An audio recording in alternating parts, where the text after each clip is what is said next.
peace is not just the absence of violence, and yet most peace processes are still primarily focused on ending the hostilities and not sufficiently on building trust in society and ensuring that the solutions to the conflict, but also the state institutions, have broad legitimacy. The second is that most peace processes remain exclusive affairs of a narrow elite and tend to be externally driven processes as well. They exclude the majority of society, the women and youth, but also, and crucially, the voices of the survivors of the violence.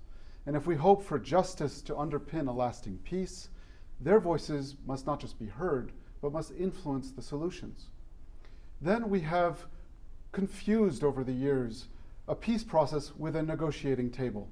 We need to widen our gaze and understand that we need to give equal importance to the processes in communities and across these countries from the bottom up that are laying the foundation for sustainable peace.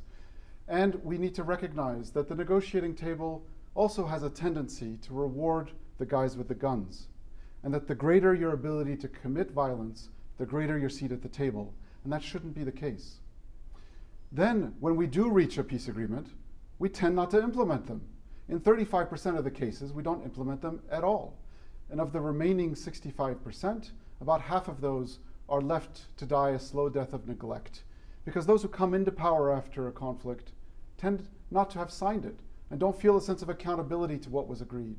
And because they are exclusive, the people haven't been involved and can't hold their leaders sufficiently accountable for what was agreed.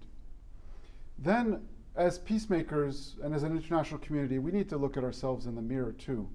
We need to recognize that for far too long, we've been importing a solution from one country onto another, and not recognizing that context is everything, that the solutions need to be rooted in the soil of each society for them to be legitimate.